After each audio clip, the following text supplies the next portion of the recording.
All right. All right. Oh, it's happening. Sorry. Again, Yeah, I've it's been happening. God, every time, man. Sorry. Yeah, I need to warn you. It's boring. Welcome to Send Better Emails. We're going to talk about predictions. AI predictions today. Yeah, because nobody's ever done that before. Yeah. So I figured we could be the first to lift the lid. I think so. And then also, if I do post about it on LinkedIn as well, I'm sure the LinkedIn algorithm is going to pick up on the fact that I'm talking about AI and then show my post to more people. So that's good. Yeah, that's how it works. So this is all just a ruse, but hopefully there's some substance. Yeah. Before we do that,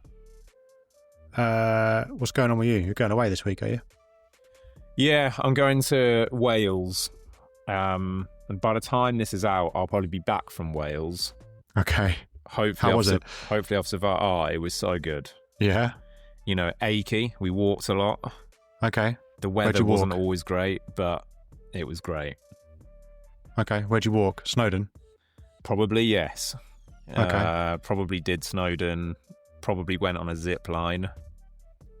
Might have even gone on a steam train. Okay. Do you say a zip line or the zip line? Well, there's the zip line in Wales. Is there? It's like the fastest. Snowdon? It's like the fastest zip line in the world, I think. Okay. And we're going on it. It's like down Snowdon.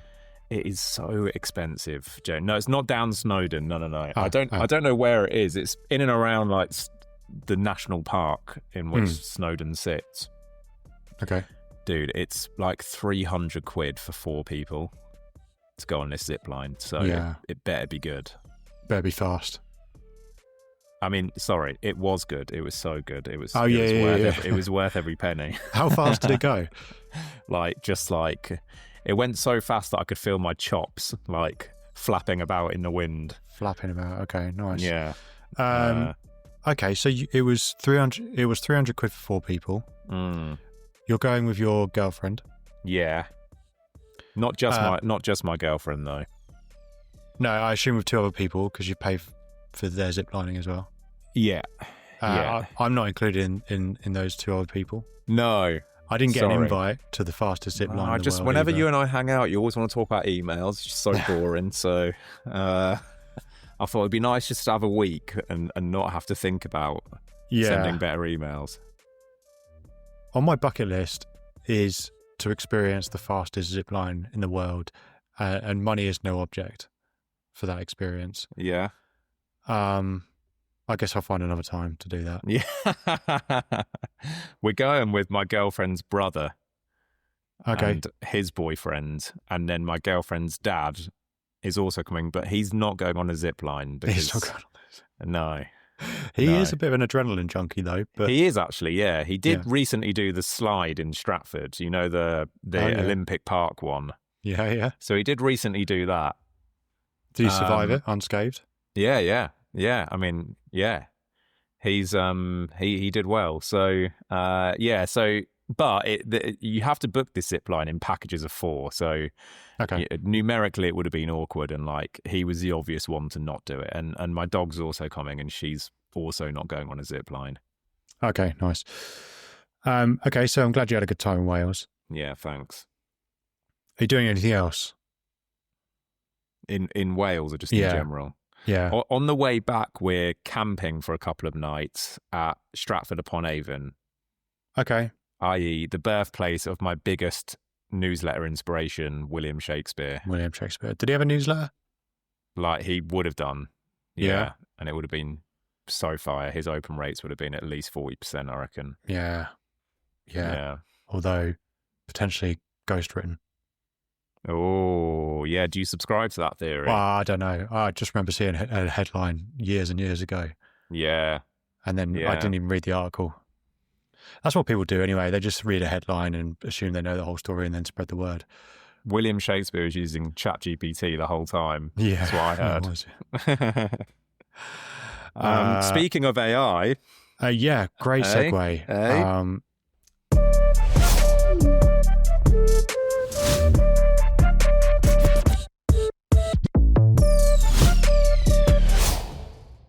Okay, so we're doing AI predictions in email marketing. Yeah. James has got 3 that he's going to do.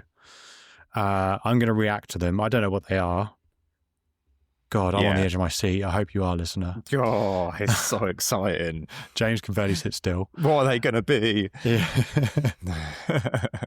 Yeah, these predictions go up in kind of like sci-fi level, if that makes sense. Okay. So there is nothing, it's all things that I think could theoretically happen, but they're not necessarily things that I think like you're definitely going to see in the next 2 years or anything like that. Like they're kind of meant to be a bit extreme because I want to provoke you. Okay. I like being provoked. Yeah. Okay. Should we just jump into number 1? Oh, wait. Yeah. What kind of reaction do you want from me? Do you want me to like break it down analytically? Do you want me to take a piss or?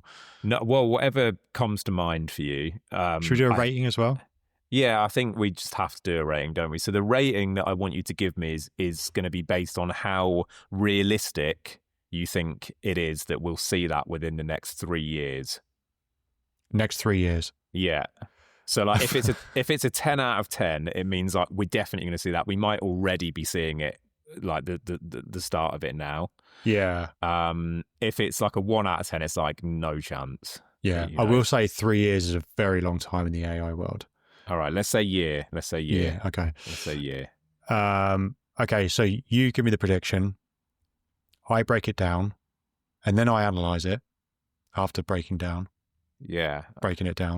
You're making it sound like the digestive system. Like it doesn't need to be just whatever like comes to mind. You just. I'm saying break it down like dancing. I'll break it down. Oh, yeah, okay. Yeah. And then I'll analyze the I prediction. see. Yeah. But we can go digestive tract. That's also fine. I'll masticate. I'll chew it over. Yeah. Break it down. I'll turn it into like a pooey paste. Oh, that's so disgusting. Suck the nutrients out of it. And then discard the waste product. Yeah. All right. Perfect. And then I'll give it a rating. Yeah. All right. Lovely. Yeah. Do you remember the website? Rate my I was going to say it's like Rate My Poo. Yeah. That's exactly what I was about to say. Yeah. Oh, I hated that website. You know what I'm like with toilet humor. I actually cringe saying all that stuff. My girlfriend loves that website. Does it still run? I think she's one of the few visitors. I feel like I mean we don't talk about it regularly, but I feel like it's definitely been like visited during our relationship, and we've been together for 5 years. So okay, hang on, let me have a look. Rate My Poo. Oh, okay. Just immediately turds. Yeah, there's checkmypoo.com is what came up when I searched. That sounds medical though. But it's not. It's not. That's what I thought. But it's not. And people give them ratings. This one's got a 2.4 out of 5, and it's called Old Girthy. So right. Moving on from that. Okay, sure. All right, yeah. Prediction number 1. That's actually what people call me, by the way. That's my nickname. Is it really? Yeah, in some circles. Yeah. Okay, so prediction number 1. Soon, you'll be able to click a button and every important flow you need will be built out and written based on your website's style. I mean, we're probably really close to that now, aren't we? Yeah, I think so. Yeah, I mean, what am I rating it? Am I rating it as in it will happen? Like will it happen in the next year? Yeah, 10 out of 10, it will happen in the next year, 100%. Whether I'm pretty sure you can do this already. So, So what you can't, what I haven't experienced anyway, is that like you start a Klaviyo account as an e-commerce business, you paste your website into a window and click generate, and then you've got 10 flows, abandon cart, welcome flow, retargeting, post-purchase, all of that stuff. I don't see an easy way of being able to do all of that immediately. Nah, there are elements of different parts of that. Yeah, there are. Yeah, so I mean that kind of like one button. Yeah, I mean that will happen. I mean, I think the question around it is like, how good will the output be? And it might start and the output's not that good, and then it will just get better over time. And that's just, we see that with AI in other ways as well, right? AI video, for example, like it gets created, the output isn't that good. It's just like a weird Will Smith eating spaghetti. for some of the first videos that came out in AI, Yeah. and now it's developed into this like super realistic output, and that happened in the space of like a year. So yeah, I think it's a question of, will it be put in place the next year? Yes, is my thinking, and then the output will just get better over time. Do you you know, we've discussed on this podcast a couple of times, you know, this like almost funny myth that like email is dead. Nobody believes that for a second. Are email agencies dead, Jamie? No, I don't think so. I think there's still, you know, because you can do lots of things with AI now, but there's still people doing those things. So, you know, you still have graphic designers, you still have coders and developers, you know, that what I think bad email agencies will be dead. Yeah. I just think the way that every business will have to operate differently in the future. We're in a state of flux, I think, and that's not me. That's not my opinion. That's just me regurgitating things that I've heard. Yeah. By the way, is regurgitation, is that part of the digestive process? It's like a reverse. Hopefully not. No. So yeah, I think bad email agencies or ones that are slow to adapt might die. But I think email marketing is dead is wrong. If it was, then we wouldn't be having AI adoption in that field. No. So yeah. All right, nice. Thank you. 10 out of 10. Prediction number 2. Yeah. Emails to multiple people won't be a thing. Instead, everyone on the list will receive something totally bespoke at different times based entirely on their habits. So the idea of send to all, Jamie, will be dead. Yeah. Everything's dead. What are your thoughts on that? I think if we can get to that place, it'll be the inbox will be a better place. Yeah. You know, personalization is something that we always talk about, and that good email agencies and good email marketing operatives will be striving for. The more relevant we can make our communications to each individual subscriber, the better. Obviously, the way that we've been doing that up until now is through segmentation, so targeting groups of people based on what we know about them. If in the future we have an AI tool that essentially serves as an algorithm within email that then serves content that's bespoke, then that would be awesome. I think go on. No, I was just going to say, it doesn't feel that unfeasible, does it? When you break it down. Yeah, I do think that on the individual level, I'm just trying to think how that looks like. You probably still wouldn't have, like, if you had 100,000 people on your list, you're not sending 100,000 different emails. You're probably sending still a set number of variations that go to a certain amount of people. But arguably, if you use a first name merge tag, right now you're sending different versions of. Yeah, but no, so that's not what I mean. So what I'm talking about is that, yeah, you would be sending 100,000 different emails to 100,000 different people. And yes, there would definitely be plenty of overlap there because, you know, maybe you want to sell a particular product or a particular group of products. But, you know, it could even be, for example, Jamie, that you've got someone on your list who's a 22-year-old bloke who you know likes football. And maybe maybe AI is dropping in some like funny reference to something that happened in the Premier League that weekend. And then there's a granny on your list who's doesn't like football and loves embroidery, and the tone is totally different. And AI knows that she's going to respond to something different. And the text is bigger because her eyesight's not that good. You know, so we're talking like theoretically, not just like first name tags here. We're talking like full on personalization. Yeah, okay. I guess my first question would be, what brand are you running in which you have a 22-year-old bloke and a granny on your list, and that your brand needs to talk to them in their own ways. But I think is that going to happen in the next year? I don't think it will, but I think it wouldn't be a bad thing if we end up in that place. Yeah, okay. And what I think a better way to think about it is, okay, we're not sending 100,000 different emails, but we have 100,000 different people on our list, and they're all getting their own journey in email, and not journey as in a workflow or automation, but it's, maybe the email platform is integrated with social media, and that you're able to pull data from there, and that you just then entrust AI to say, okay, well, put them through a welcome flow, and then send the campaigns that are really relevant to them, and all of that just happens automatically, and it speaks to the person in a very kind of one-to-one way. That would be awesome. It's not going to happen in the next year. Okay. And I think email agencies, a few more will die when that comes in.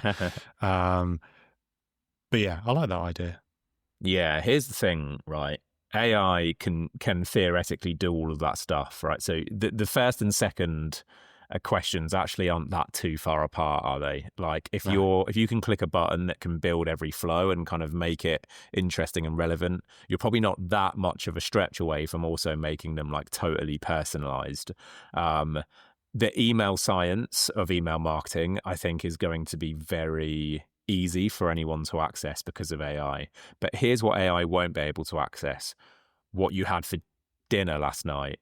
Like what's really pissing you off in the industry that you're talking about this week.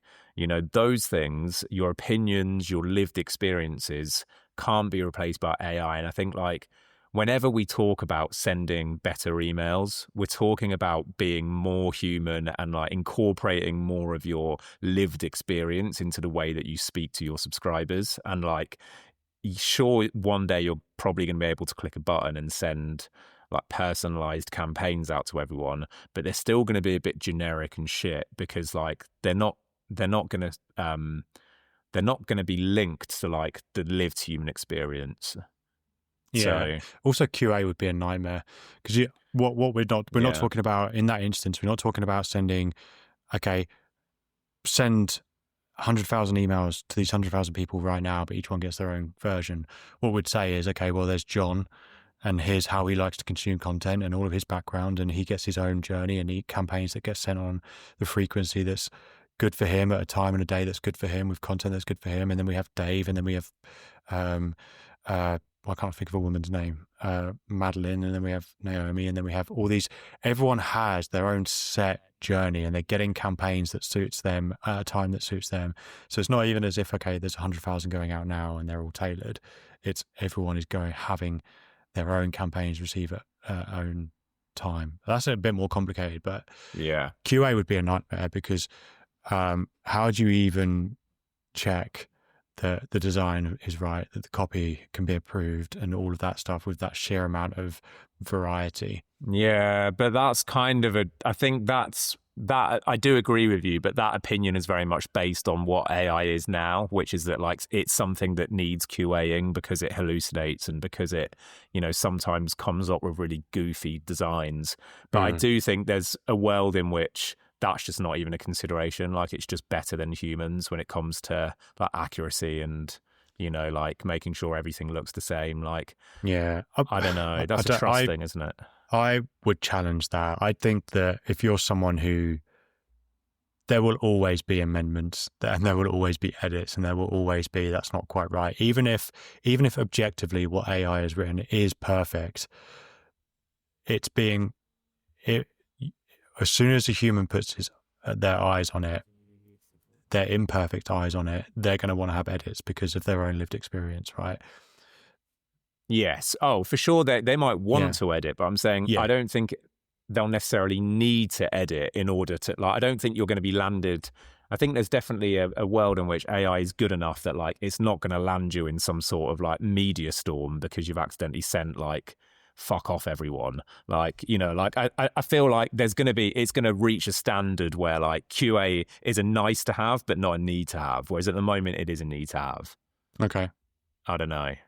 Maybe not. Yeah. Okay. So I'm going to rate this. Did I rate it already? No, you haven't yet. Okay. I don't think it's going to be happen. It's not going to happen in the next year. Okay. But it will be. I think it will be a point at which people will want to reach. I'm going to rate it 5 out of 10. All right. So we might get there in the next 5 years. I like it. Okay. This is the last one. We're only doing 3 because I don't know. These take a while to discuss. Last one. People won't read emails in the traditional sense. Instead, they'll be given an AI summary of the important stuff in their inbox with prompts to reply to high urgency emails only. Oh, now this is less attractive to me. I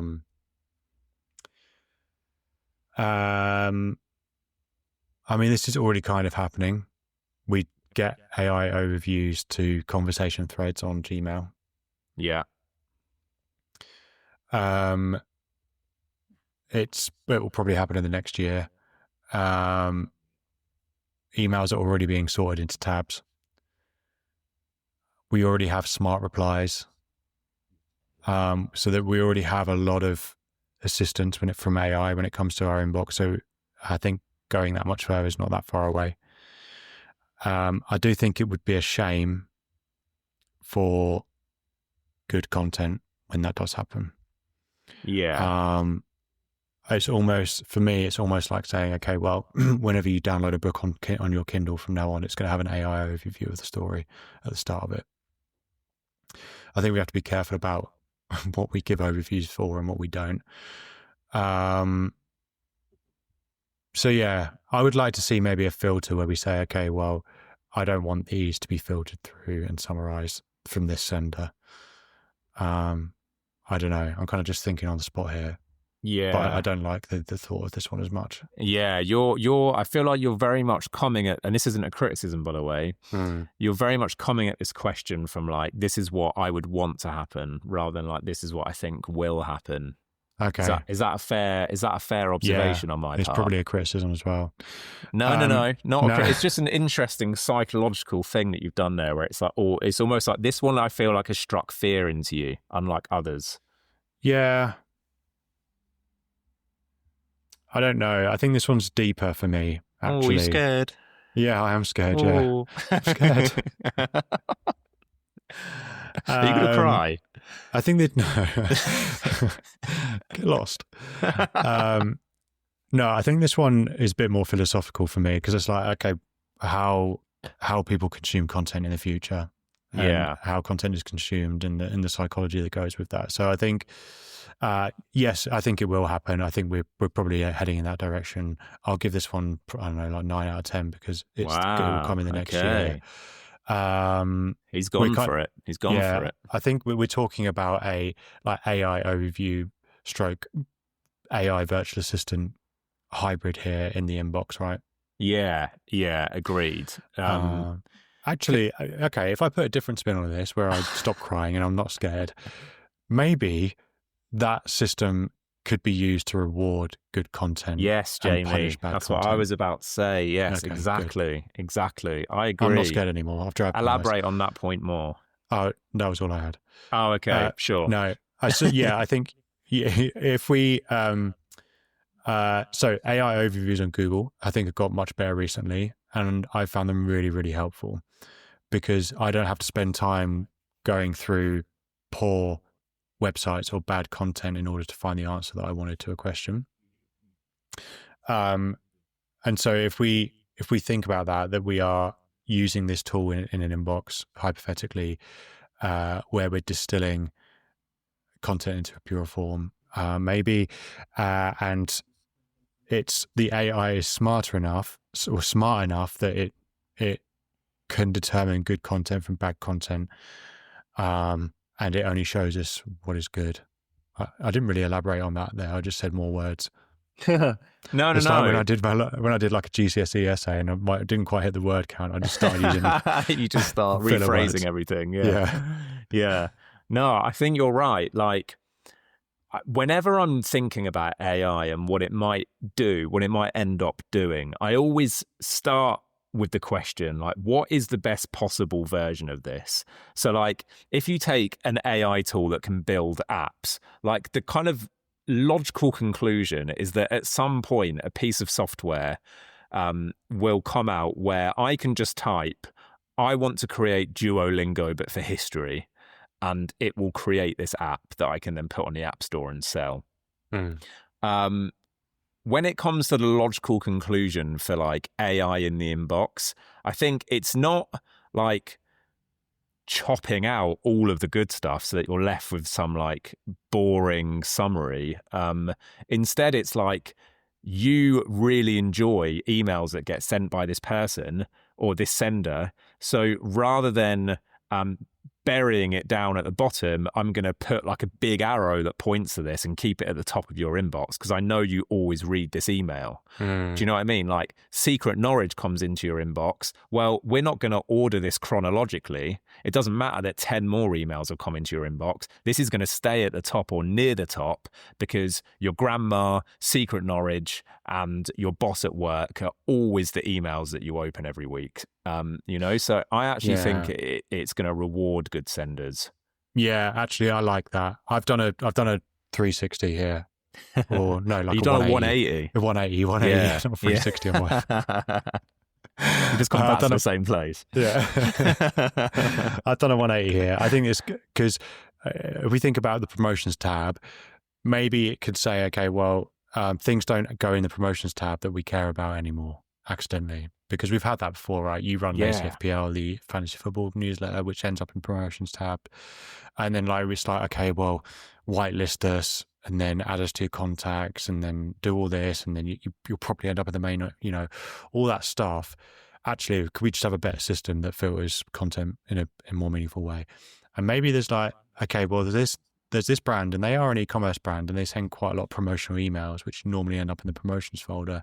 However, we know you've purchased from these guys quite frequently. So actually you're going to want to see these apart from and not from the brand that you've never bought something from. So if it can filter things in a more smart way using more data from us, then that's probably a good thing. So yeah, I've done a 180. I gave it a 9 out of 10. I want to give it a 10 out of 10 now. You think it's coming in the next year? Yeah, I think so. July 2026, we'll be sat down looking back at. We're going to go back to this episode, and we're going to reflect on these predictions and whether you were right or not. It depends if you survive the world's fastest zip line. True, I might not. Yeah, I might not. Or you might just get into a bad mood and sit in another pool whilst there's a fire. Wait, was that this episode? Or No, was that last episode? That was the last episode. So that's some deep lore. Yeah, I'm just trying to like link episodes together. So now people feel like they missed out and they have to go and watch that. Nice. Yeah, go back to the last episode if you want to hear the context for that joke. Which I'm sure everyone's desperate to do. Yeah. Yeah. Okay. Cool. Okay, so 10 out of 10, it's going to happen in the next year. The inbox will be smart because we often talk about AI, don't we, in terms of how it's going to impact senders, like the people doing email marketing. But there's something to be said about how AI is going to impact the reader as well, and that end. And so I think it's important for any email sender to really. We always say this, Jamie, don't we? Like think about the inbox, like think about who you're sending to, and like. What other emails are they getting and how does your email look in the context of the inbox? And so we should be thinking about the inbox maybe before we even think about our own experience as the sender when it comes to how AI is going to impact emails. Yeah. And what I'll draw a quick comparison there is when GDPR came about, I think there was a lot of people thinking, oh, this is bad for the sender because now we have to go through all these loopholes and we have to make sure we have permission.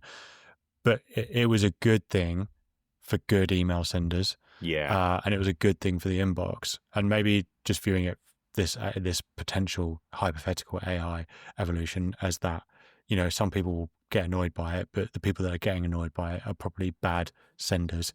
And the good senders are like, well, okay, we're doing this stuff anyway. It just means that our stuff's more likely to be seen and engaged with. Tasty. Cool. That does us. We wanted to do a mini episode, but we didn't do a mini episode. It's 29 minutes. Has there ever been anything mini created when AI is on the table for discussion? True. And they do call me Girthy Boy. What was it? Was it Girthy or? I've actually still got it open. It's Old Girthy. Old Girthy. Yeah. Okay, this episode is called Old Girthy. Hopefully you rate it more than 2.4 out of 10. The weirdest thing about this picture is that it's being held in a human hand. Oh, James. Like it's like in front of the toilet. Like the toilet's in the background and someone's like grasping it like a microphone. I hate this. I'll send it to you. No, don't, please. I hate this. Right, apologies to listeners who share the same sentiment towards toilet humour that I do. Anyway, this has been Send Better Emails. This has been Old Girthy. Catch you next time. Yeah. See you next time. Get off that website, James. For more turds.